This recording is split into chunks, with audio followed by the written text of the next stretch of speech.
Les voy a preguntar, ¿cuál fue el problema del hombre cuando el hombre cae?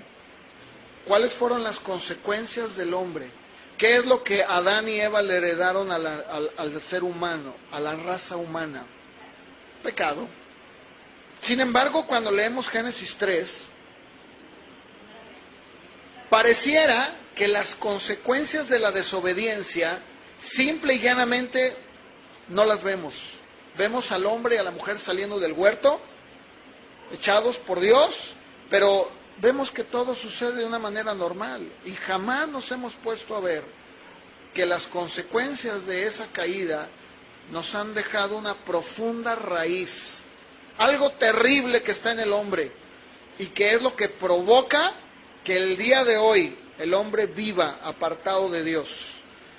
Vámonos por favor a Génesis capítulo 6.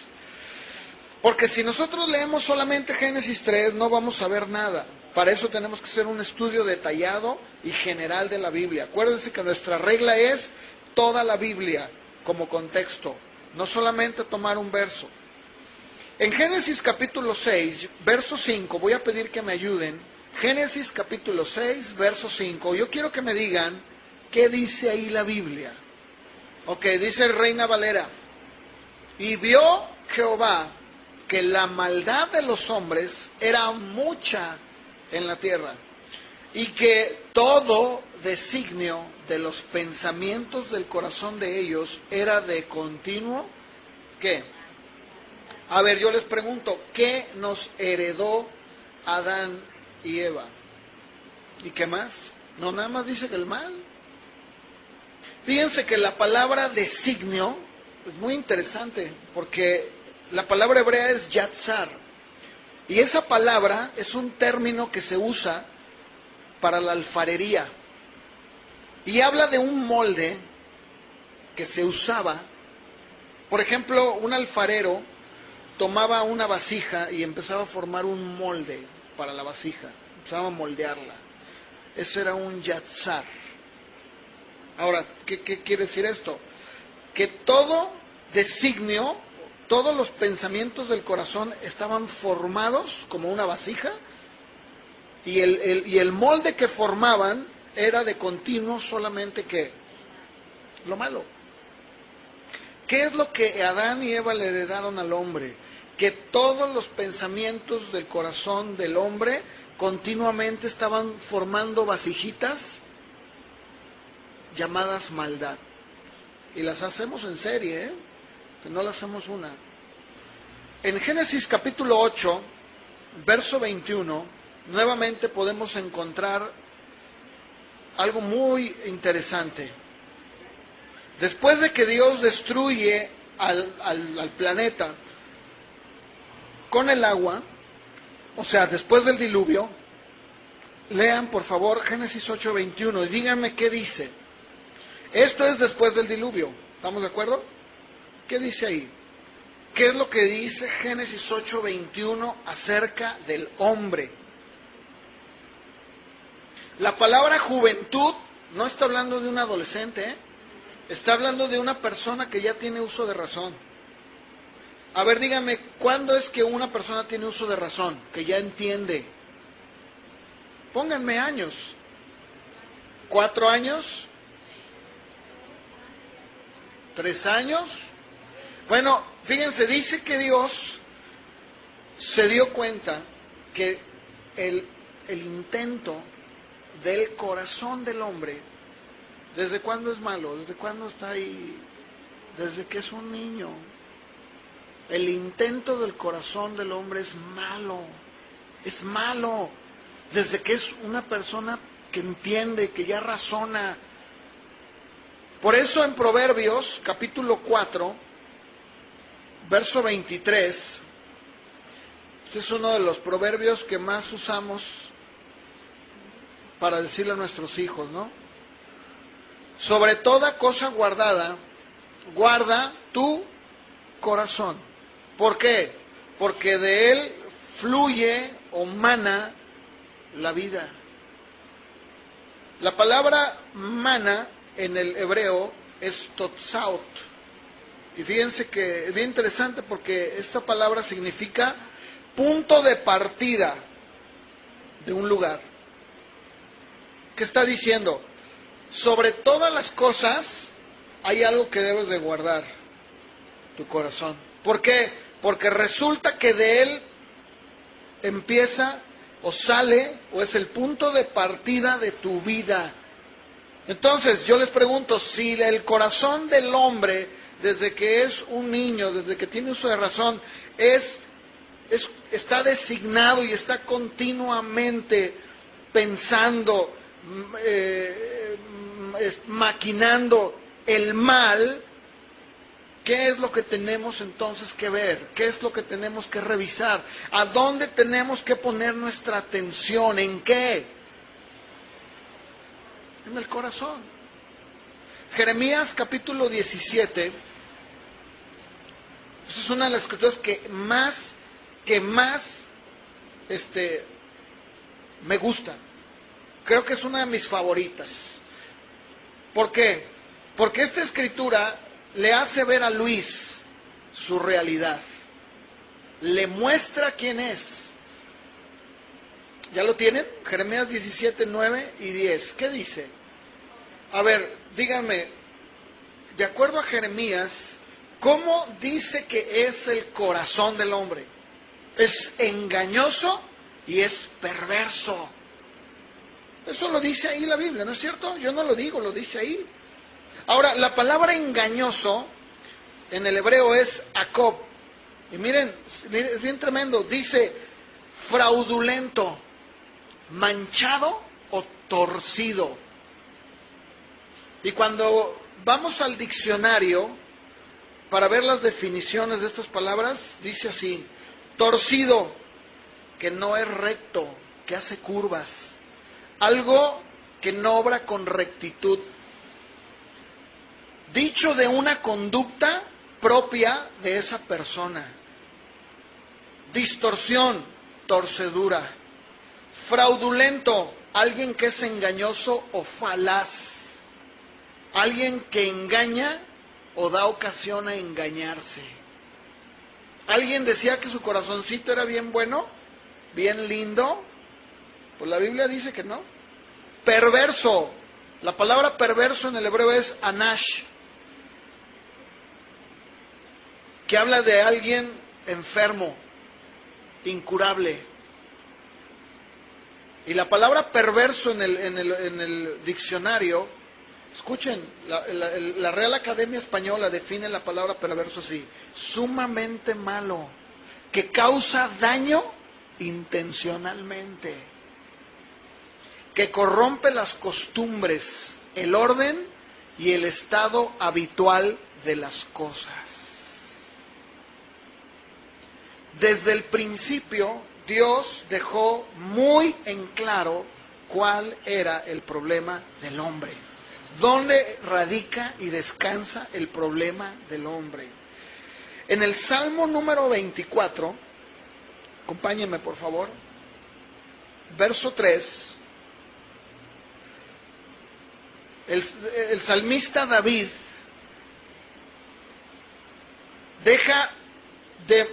guiado por el Espíritu Santo, nos deja una ventana abierta para mostrarnos que la única condición para poder ver a Dios, para poder estar con Dios, es mantener un corazón limpio. Dice el Salmo 24:3, se pregunta el salmista: ¿quién subirá al monte de Jehová? ¿Quién lo hará? Y se sigue preguntando: ¿quién estará en el lugar santo? ¿Quién? Y él responde: el limpio de manos y puro de corazón, el que no ha elevado su alma a cosas vanas, ni jurado con engaño. Él recibirá bendición de Jehová, justicia del Dios de salvación. Ahora, yo les quiero decir algo. Si ustedes creen que esta doctrina que yo estoy diciendo es una doctrina del Antiguo Testamento, que es algo que estoy mencionando, y bueno, hermano, pero eso fue en la caída, eso fue en el tiempo de Noé y, bueno, David. No, yo quiero que vayamos a Mateo, capítulo 15, y vamos a escuchar de palabras del Señor Jesús, del mismo Señor Jesús, hablando esta verdad. ¿Se acuerdan que en la mañana hablábamos y les decía, una escritura, una predicación que no se ajusta a toda la palabra, no es una predicación de Dios?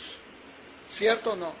Cuando yo tomo una escritura, la saco de contexto y predico una verdad o una supuesta verdad, pero toda la Biblia no encaja en ella, discúlpenme, esta es una herejía. Sin embargo, cuando yo encuentro en Génesis, en Éxodo, en Levítico, en Números, en Deuteronomio, en Josué, en los Reyes, en toda la palabra, el mismo tema, el mismo tópico, y enfocando hacia el mismo problema, entonces la palabra me está enseñando algo. Dice Mateo 15, versos del 18 al 20. Es el Señor Jesús hablando, Pero lo que sale de la boca, del corazón sale. Pero lo que sale de la boca, lo que sale de tu boca y de la mía, ¿de dónde salió realmente? De tu corazón. Y esto contamina al hombre, porque le decían, oye, no te lavaste las manos. Y era una tradición de los ancianos lavarse las manos, porque se contaminaban con el mundo pagano, pecador. Y dicen, no, espérame tantito, ustedes enseñan una tradición de hombres, una religión de hombres. Porque, ¿qué es lo que realmente contamina al hombre? Pues lo que sale de su boca. Verso 19, porque del corazón, ¿de dónde? Del corazón salen los malos pensamientos, los homicidios, los adulterios, las fornicaciones, los hurtos, los falsos testimonios, las blasfemias. Y estas cosas son las que contaminan al hombre. Pero el comer con las manos sin lavar, mira, dijo Jesús, se va a la letrina. ¿Cierto o no? Ahora, a la luz de la Biblia, yo les pregunto, ¿qué es lo que Dios hizo en respuesta a esto? Dios analiza, ve al hombre y dice, el problema del hombre es que cuando el hombre cae, su corazón solamente está pensando, está diseñando, está intentando solamente el mal, desde que es un niño, desde que tiene uso de razón. ¿Cómo Dios empieza a lidiar con el corazón perverso, torcido, engañoso, amoldado como pieza de alfarería? O sea, ¿cómo hace para hacer esto? Muy fácil. Le trae al hombre la ley. La función de la ley era revelar al pecado como pecado y al pecador como tal. La ley viene para acabar con la hipocresía del corazón humano que constantemente se imagina que está bien delante de Dios y que todo lo que hace está perfecto. Claro, esa es la función del corazón. Engañoso. ¿Qué es engañoso? Lo leí. Una persona engañosa, ¿qué es? Alguien que te dice, no, mira, no es cierto. Por ejemplo, cuando éramos más jóvenes, ¿no? ¿Qué decían tus amigos? Si, por ejemplo, desobedecías a tus padres, decían, no pasa nada. ¿Cierto o no? Ahora yo les pregunto, ¿era verdad? Claro que no. Eso es ser engañoso. ¿Cuál era el remedio? La ley. Romanos capítulo 7, acompáñame por favor. Verso 7. Bien, a ver, vamos a ver esto, ¿no? Este texto, vamos a meditar en él. Dice Pablo, yo no conocí el pecado, sino ¿por qué? Si no fuera por la ley. ¿Por qué? Porque mi corazón nunca me va a decir, eres un codicioso. Nunca. A ver, ¿cuántas veces te lo dice? Nunca. Nunca. Dice, yo no sabía lo que era la codicia. Hasta que la ley me dijo, eso es codicia. Yo no sabía que tener 30 mujeres era malo. ¿Por qué? Porque mi corazón nunca me dice que es malo. ¿O no? Aquí voy a entrar un poquito a hablar, por ejemplo, de otros aspectos, pero ¿qué es lo que detiene que un hombre se frene, digamos, de tener muchas mujeres? Bueno, pues tengo una mujer que si lo hago me va como en feria, ¿no? ¿Sí o no? Pero en las culturas antiguas, a ver, díganme, cuando uno va a una tribu allá desolada, ¿verdad? Por ejemplo, en África, ¿no? O en algunas regiones del mundo, para no decir qué lugar. La gente anda desnuda y tienen como 4 o 6 mujeres, ¿no es cierto? ¿Por qué? Porque el corazón, ¿qué dice? Vive la vida. Dice Pablo, no, Dios trajo la ley para decirme, no, eres un codicioso. ¿Qué? ¿Sí? La ley, ¿qué hace? Saca a relucir lo que hay. En el mismo capítulo 7, verso 13, por favor. A ver, vamos a interpretarlo, ¿verdad? Lo leemos y no lo entendemos. Dice Pablo, a ver, entonces lo que es bueno, ¿la ley es buena? ¿Es buena o no? Sí, claro. Fue nada menos que diseñada por Dios. ¿Podría Dios decir algo que sea malo? Claro que no. La ley es santa. Y pregunta entonces lo que es bueno vino para hacer muerte para mí? No. Lo que pasa, es que hay algo que se llama pecado. Y para que eso se mostrara como tal, o sea, para que realmente viera lo codicioso, lo orgulloso, lo avaro, nómbrale lo que quieras, para que pudiera salir a flor de piel, ¿qué dice? Produjo en mí la muerte por medio de lo que es bueno, o sea, por medio de la ley, a fin de que por el mandamiento, o sea, por esa ley, el pecado se hiciera como pecaminoso, más y más y más y más. ¿Sabes qué es lo que producía la ley? Que una vez que el hombre se daba cuenta de su error, de su defecto, de su pecado, de su miseria, lo presentaba ante Dios como un ser impotente, como alguien que no podía cargarlos. Dice, Dios mío, ¿qué hago? ¿Qué puedo hacer? Soy un monstruo. ¿Por qué? Porque tengo un corazón engañoso y perverso. Entonces, en ese momento, ¿qué sucedía? Pues que entonces la ley te mostraba a alguien que sí podía. A ver, voy a ilustrar esto. Si yo te digo a ti que yo tengo buenas noticias, y te digo, mira, tengo buenas noticias porque alguien ya pagó por ti la multa que tenías en tu vida, pues dirías, bueno, ¿cuál multa? ¿De qué habla usted, señor? Pensemos en que nunca me has visto. Yo llego con Emelia y le digo, Emelia, tengo una buena noticia para usted, joven. Me dirá, ¿este hombre quién es? Tengo una buena noticia porque han pagado la multa que era contraria a usted. ¿Qué pensarías? ¿Que estoy loco? Primero dígame quién es. Pero si yo te digo que tú has violado la ley, has dejado basura en la calle y por lo tanto te has hecho acreedora a una multa de 10,000 pesos. Pero sin embargo, también te digo que ya ha sido pagada. ¿Qué pensarías entonces? ¿Sí son buenas noticias? Muy buenas. ¿Te das cuenta cómo cuando alguien te dice primero lo que has hecho y lo que has violado, cobra sentido las buenas nuevas? Mientras tanto, está loco. Sucede lo mismo con la ley. Si yo no te aclaro la violación de la ley que has cometido, entonces se convierte en una locura, en una tontería, en una ofensa. Pero cuando yo te clarifico que tú has violado la ley de Dios, entonces la buena noticia es una buena noticia. Cuando Cristo Jesús murió en la cruz, Él llevó todo nuestro pecado. A ver, este ejercicio que les voy a decir, lo llegué yo a hacer hace muchos años. Era una encuesta y le decíamos a la gente, disculpe, buenos días, buenas tardes, ¿verdad? ¿Usted conoce los 10 mandamientos? Y la gente dice, sí, cómo no, claro, cómo no. ¿Me los podría nombrar? Y decían,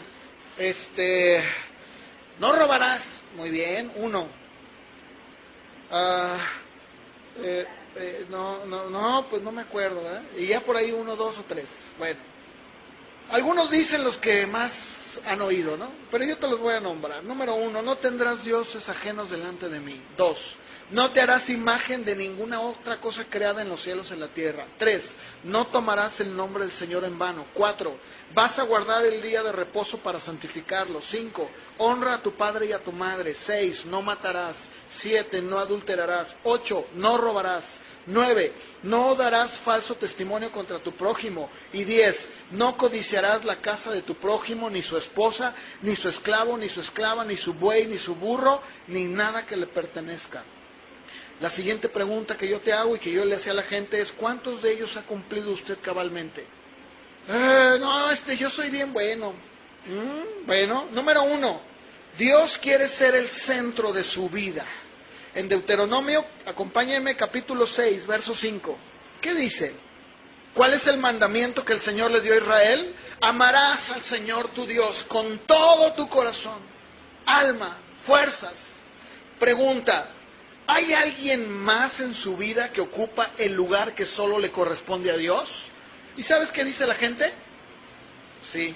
Entonces, si es así, usted ya violó el primer mandamiento. 2, no necesariamente tenemos que adorar ídolos de piedra. Es todo aquello a lo que tú le rindes apego y atención como una deidad. Llámale dinero, casa, carro, trabajo, familia, hijos, hija, la lista es larga.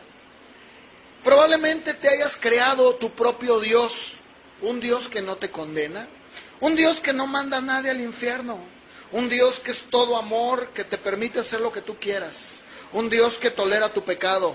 Así que si tú reconoces que tienes ídolos en tu vida, has roto el segundo mandamiento. Número 3, ¿cuántas veces se ha dirigido o culpado a Dios por situaciones que no tienen nada que ver con Él? ¿Cuántas veces lo ha ofendido? ¿Cuántas veces ha jurado tomando su nombre en vano? De ser así, usted ya violó el tercer mandamiento. 4, cuando dice que guardes el día de reposo, está dejando en claro que un día debe ser para Él, un día.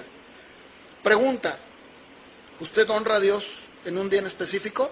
Si su respuesta es que sí, qué bueno, y si no, ya violó el cuarto mandamiento. 5, ¿honra a su padre y a su madre? Si dice usted sí, qué bueno, y si no, pues el quinto ya lo violó. 6, si te preguntan, ¿usted ha matado a alguien? ¿Qué dice la gente? ¿Qué dirías tú? No, jamás, no, míreme, estoy bien bueno. Mateo 5, 21 y 22, vamos a leerlo, por favor. Pregunta: ¿ha ofendido usted a su prójimo? ¿Ha ofendido usted a alguien? Discúlpeme, usted ya violó el sexto mandamiento. Pregunta número 7, mandamiento número 7, ¿ha cometido adulterio? Bueno, si hay honestos dirán, bueno, pues la verdad sí. Pues Jesús también lo dejó en claro, ahí mismo, en Mateo 5, 27 y 28. ¿Qué dice? Pregunta: ¿usted como hombre ha mirado a alguna mujer para codiciarla en su corazón? Usted violó el séptimo mandamiento. 8, si preguntan, ¿usted ha robado? No, ¿qué pasó? El robo no es en grandes cantidades o en casos graves. Cuando usted ha robado un chicle, se ha quedado con el cambio, fruta en el supermercado, robo, ha violado el octavo mandamiento. Ha hablado de su prójimo con falsedad, ya rompió el noveno mandamiento. ¿Alguna vez ha codiciado la casa de su vecino, su mujer tal vez, su carro? Usted rompió el décimo mandamiento. Y mi pregunta es ahora, entonces, ¿qué sucede? Que si usted ha violado alguno de ellos, es culpable de juicio. Romanos capítulo 3, verso 19 lo dice. Y esto no es para afuera, también se lo estoy diciendo a ustedes. Porque tal vez se quedan así como evadiendo. No, pues sí es cierto la gente. No, tomémoslo todos. Porque esto es así es como funciona la ley. Romanos capítulo 3, verso 19. ¿Qué está diciendo Dios? Se acabaron las excusas. Todo el mundo está bajo ¿qué? A ver, yo les pregunto, díganme, ¿hay alguien en la tierra que cumpla todos estos 10 mandamientos? No, porque si tú violas uno de ellos, violaste todos. ¿Por qué? Porque Dios quería que todo el mundo pudiera ¿qué? Darse cuenta de su pecado, de su maldad, de lo miserables, de lo perversos, de lo engañoso que es el corazón. La función de la ley se dio para acabar con las excusas del hombre, para que termine sus justificaciones y decir, no, yo no soy tan malo, no es cierto, no, nada de eso. En Romanos 3:20 dice, nadie consigue ser aprobado por obedecer la ley, porque la ley solo muestra tu pecado. Y el pecado es violar su ley. Hace un momento leíamos que Pablo decía, yo no sé lo que era pecado hasta que conocí la ley. ¿Y la ley qué me hizo? Ver. ¿Sí o no? Cuando tú hablas con alguien y dices, bueno, usted es bueno, claro, yo soy muy bueno. Y le enuncias estos 10, como lo acabo de enunciar yo. Le dice, a ver, ¿usted ha matado? No, ¿qué pasó? Que míreme aquí.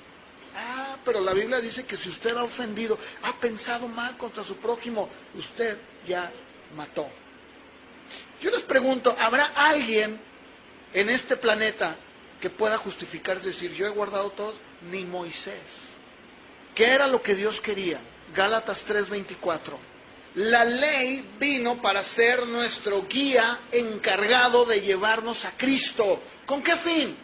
Con el único fin de ser justificados. ¿Por tus obras? No. Porque por tus obras, ¿qué? Nadie puede ser justificado. La ley no nos ayuda, la ley nos muestra sin esperanza. La ley no justifica. Al contrario, deja al hombre culpable ante un santo y justo Dios. Somos salvos por la gracia de Dios a través de la fe. La ley nos muestra lo sucio y corrupto que somos y que desesperadamente necesitamos ser limpiados de un corazón perverso y torcido. En Romanos capítulo 5, versos del 1 al 7, lo voy a leer, pero voy a esperar que lo tengamos todo. Romanos capítulo 5, dice el apóstol Pablo, justificados, pues, por la fe, tenemos paz para con Dios, por medio de nuestro Señor Jesucristo, por quien también tenemos entrada por la fe a esta gracia, en la cual estamos firmes, y nos gloriamos en la esperanza de la gloria de Dios. Pero dice, y no solo esto, sino que también nos gloriamos en las tribulaciones, sabiendo que la tribulación produce paciencia, la paciencia prueba y la prueba esperanza. Y la esperanza no avergüenza, porque el amor de Dios ha sido derramado en nuestros corazones por el Espíritu Santo que nos fue dado. Verso 6, porque Cristo, cuando aún éramos, ¿qué? A su tiempo murió por los impíos. Yo les voy a decir algo, esta escritura cuando la leemos, por ejemplo, dice, éramos débiles, sí éramos débiles, no estamos entendiendo. Dice la nueva versión así, incapaces de salvarnos. La palabra débil en el griego es astenes, que fíjense, esta palabra astenes habla de alguien débil, de debilidad física, alguien que no puede cargar, no puede, pero también está hablando en un sentido espiritual de los rudimentos de la religión judía y la incapacidad de poder justificar a alguien. ¿Qué está diciendo? Cuando nosotros no podíamos ser salvos. ¿Por qué? Porque yo veo los mandamientos y lo único que hacen es mostrarme lo vil, lo perverso, lo sucio, lo malo que soy. Y cuando yo me muestro ante Dios así, débil, incapaz, no puedo, Cristo vino a morir por nosotros. Vino a hacer lo que no podíamos hacer. Por eso la ley era un medio, un ayo, dice en la Reina Valera. Alguien que te llevaba y te conducía para mostrarte ese pecado. Entonces, ¿qué sucede? Bueno, vamos a seguir en Romanos capítulo 7, ya que, como lo decía hace un momento, entonces, ¿qué es lo que la ley hace? La ley me lleva a la incapacidad, a la desesperación, a la impotencia, hacerme ver tal como soy. Esto fue exactamente lo que Pablo dijo en Romanos capítulo 7, en el verso 18, lo voy a leer, si me acompañan por favor, Romanos 7, verso 18. Dice, y yo sé que en mí, esto es, en mi carne, no mora el bien, porque el querer el bien está en mí, pero no el hacerlo.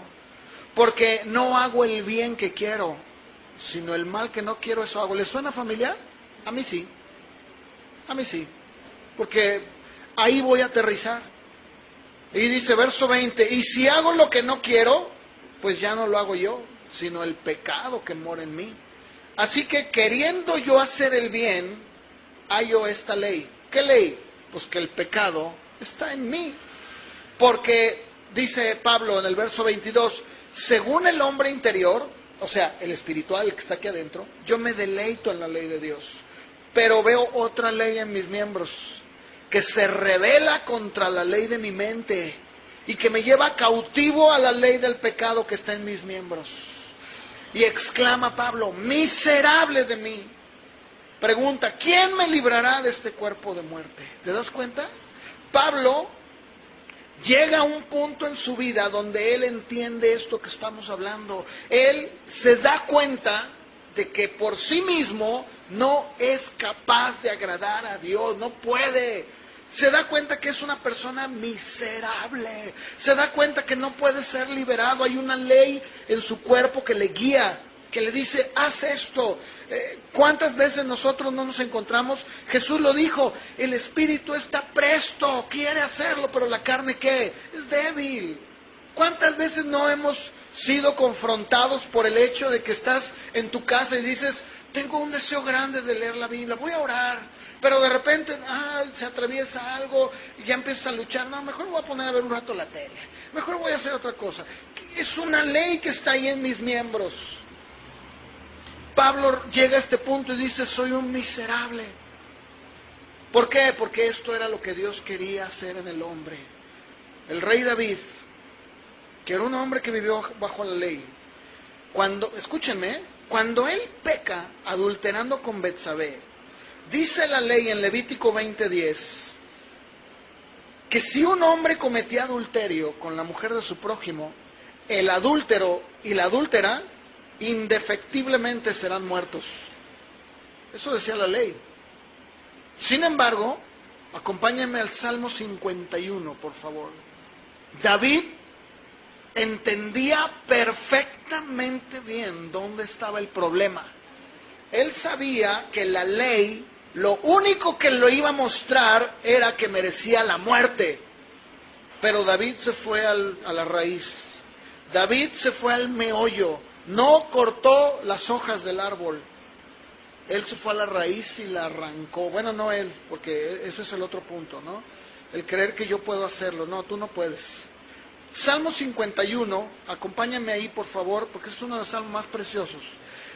Verso 1, ten piedad de mí, oh Dios, conforme a tu misericordia, conforme a la multitud de tus piedades, que borra mis rebeliones, lávame más y más. ¿De qué? De mi maldad. Y límpiame de mi pecado. ¿Por qué? Porque yo reconozco mis rebeliones y mi pecado está siempre, siempre, siempre delante de mí, siempre. Y luego dice, contra ti solo he pecado y he hecho lo malo delante de tus ojos, para que seas reconocido justo en tu palabra y tenido por puro en tu juicio. He aquí en maldad he sido formado, y en pecado me concibió mi madre. Pero tú amas la verdad en lo íntimo, y en lo secreto me has hecho comprender sabiduría. Escucha, purifícame con hisopo, y seré limpio. Lávame, y seré más blanco que la nieve. Hazme oír gozo y alegría, y se recrearán los huesos que has abatido.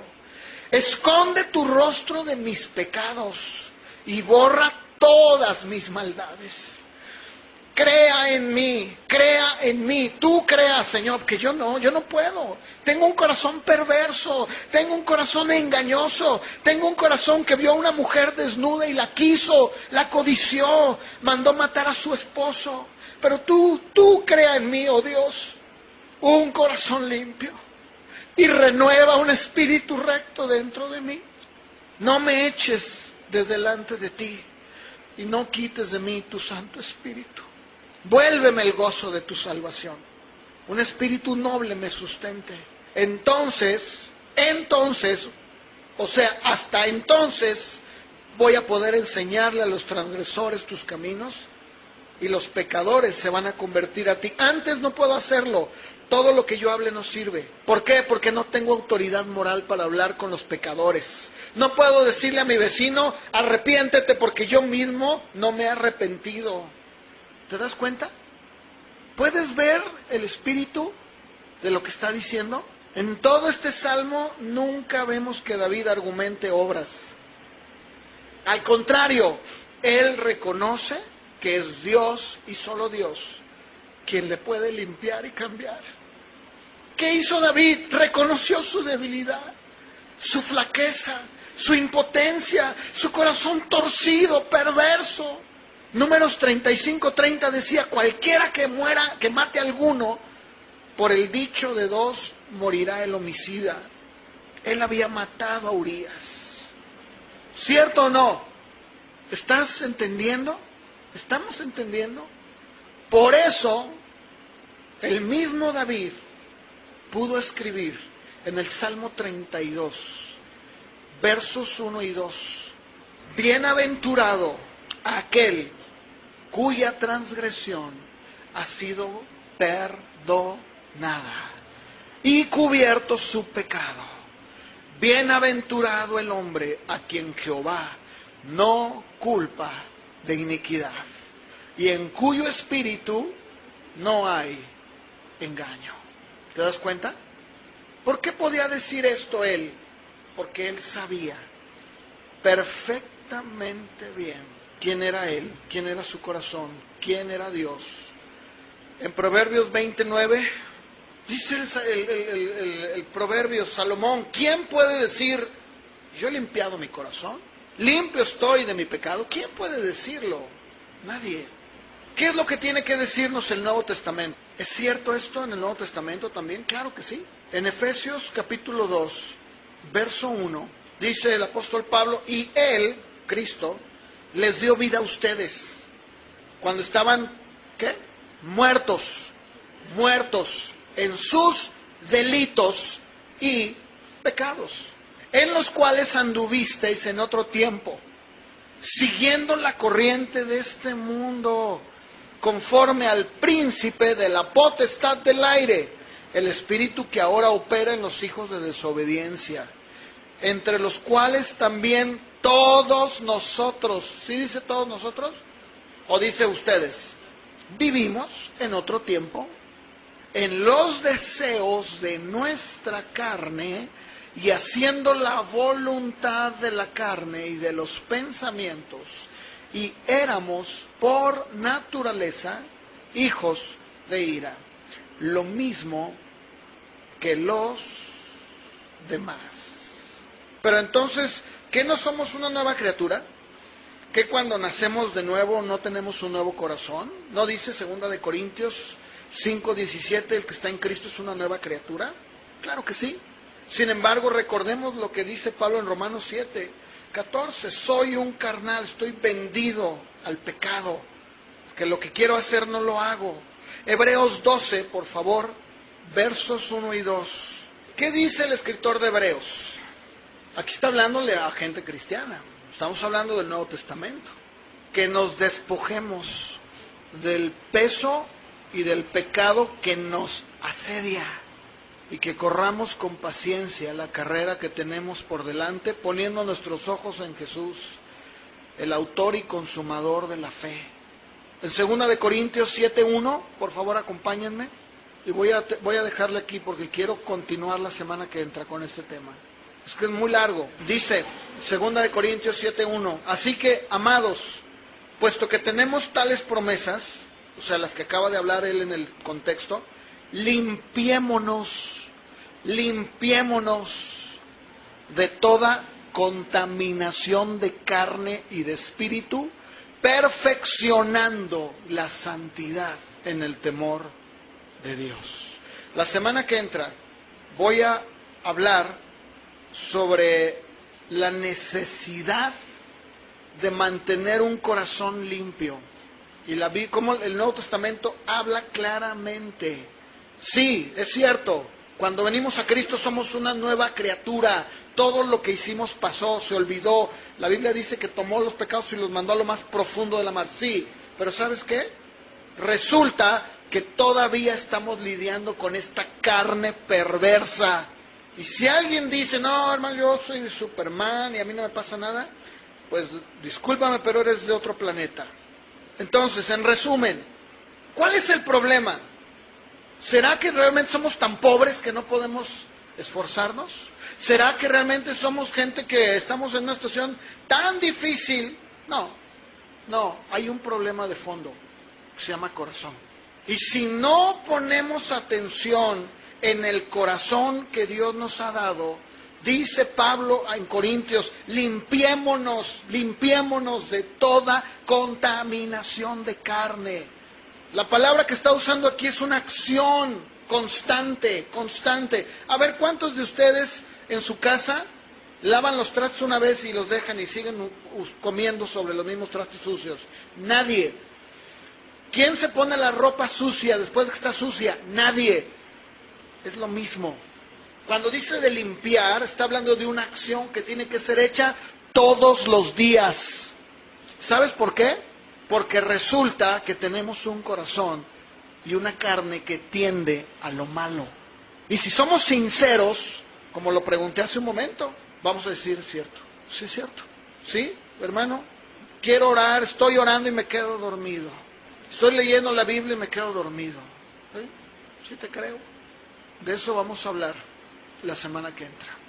Porque muchas veces hemos creído que somos súper cristianos. No, yo estoy en Cristo, ya me esas cosas ya no. ¿No? ¿De veras? ¿De verdad? ¿Y por qué yo veo que sí? ¿Por qué yo veo carne? Voy a hablar de eso la semana que entra. Pablo dedica una carta completa a unos cristianos que eran así. Se llama la iglesia de Corinto. Le dedicó toda una carta. Y se los dijo, son unos carnales. Lo que estoy diciendo es que no debería de haber ningún motivo para decir es que yo no puedo. Más bien, creo que debemos de analizar nuestro corazón. ¿Será que los macedonios eran una clase de cristiana hechos de otra manera? Pues sí, ellos entendían muy bien. Dicen, no, yo sé cuál es mi problema. Lo digo por su bien. Ponle el nombre. ¿La lluvia? La distancia. Sí, es cierto. Yo te podría mostrar cientos de ejemplos de gente que vive kilómetros de un lugar a donde oran. Todos los días va. Entonces, ¿verdad que no es la distancia? No es la lluvia. ¿Sabes que en Inglaterra llueve todo el año? Allá viví. ¿Sabes qué hace la gente? Vive su vida normal. ¿Qué es? ¿Habrá algo que valga delante de Dios? ¿Qué es? Ponle el nombre que quieras. Volvemos a lo mismo. ¿Por qué si lo hacemos cuando llueve y truena y me voy a trabajar? Porque mi corazón es perverso y es convenenciero. Y sabe que si no voy no me pagan. Y si no me pagan no tengo dinero. Y si no tengo dinero no puedo comprar lo que yo quiero. ¿Es el corazón o no es el corazón? Ahora, ¿cuál es la clave? Me voy a adelantar mucho. ¿Sabes cuál es la clave? Bañarnos de humildad. Y decir, sí es cierto, sí lo soy. Esa es la clave. Ayuda al que tú digas, no es cierto. No, eso ¿sabes qué hace? Empeora. Porque eso hace un corazón soberbio. Pero si tú dices, como David, Señor, sí es cierto, contra ti he pecado. ¿Qué le voy a decir a Dios? Ahí mismo en el Salmo 51, David dice, yo te podría ofrecer holocaustos. Yo podría pedir, a ver, tráeme 1000 cabezas de ganado. ¿Pero qué dijo? A eso voy a llegar. Y me estoy adelantando. Porque David dice, ¿sabes cuáles son los sacrificios de Dios? El corazón contrito y humillado. Nunca despreciarás tú a Dios. ¿Qué tenemos que hacer? Humillarnos, reconocerlo. ¿Te das cuenta cómo la carne no le gusta? A ver, ¿a quién le gusta reconocer? A nadie. No nos gusta. Esa es la verdad. Por eso dice la Biblia que David era un hombre conforme al corazón de Dios. Porque Dios es humilde. David era igual. Vamos a orar. ¿Por qué no te pones de pie? Padre, tu palabra dice, todo lo que hagas, hazlo de corazón, no para los hombres, sino para Dios. Padre, mira, Señor, yo me presento ante ti como un hombre incompetente, totalmente impotente, un hombre que está vendido al pecado. Sí, me has liberado de toda mi vida pasada, pero todavía estoy lidiando cada día de mi vida con algo que se llama carne. Pero decía Pablo, gracias sean a Dios por Jesucristo. Yo también puedo decir, gracias Cristo, porque cada vez que yo voy a buscarte, puedo encontrar en ti, Señor, alguien que me recuerda quién soy y lo tanto que necesito de ti. Puedo recurrir en oración y depender de tu Espíritu Santo, que me habla y me dice, humíllate, reconoce. Señor, yo te pido por esta congregación, cada uno, Señor, mi responsabilidad contigo es presentarte a una novia ataviada y lista para ti. Padre, yo anhelo y sé perfectamente bien que tú lo anhelas más, que esta iglesia que tú has puesto en mis manos sea una iglesia limpia, transparente, que por ti dan todo y que no hay nada en su corazón que les pueda detener de ofrecerse como un sacrificio vivo. Ayúdanos, Señor, te necesitamos. Padre, yo te necesito, y mucho, mucho, Señor, mucho. Ahí en tu lugar, ahí como estás, yo creo que la palabra de Dios nunca vuelve vacía, nunca. Y sabes que nadie conoce el corazón más que Dios. Tal vez en algunos sea algo, en otros otra cosa. Lo que sí te puedo decir es que este corazón es perverso, es engañoso, y que a menos que sea lavado por Cristo y limpiado por Él, por su Espíritu, podemos limpiarnos de toda contaminación de carne. Así que yo te invito ahí en tu lugar, ¿por qué no tomas un momento? Solo unos minutos. Dice la Biblia, ¿quién conoce el corazón del hombre sino Dios? Mas Cristo vive en mí. Y lo que ahora vivo en la carne como hombre, lo vivo en la fe de aquel que se dio por mí. Ayúdanos, Señor. Ayúdanos, Padre, a entender esto, cada uno de nosotros. Porque entonces seremos libres completamente. Y podremos andar en el Espíritu, como dice tu palabra. Amén.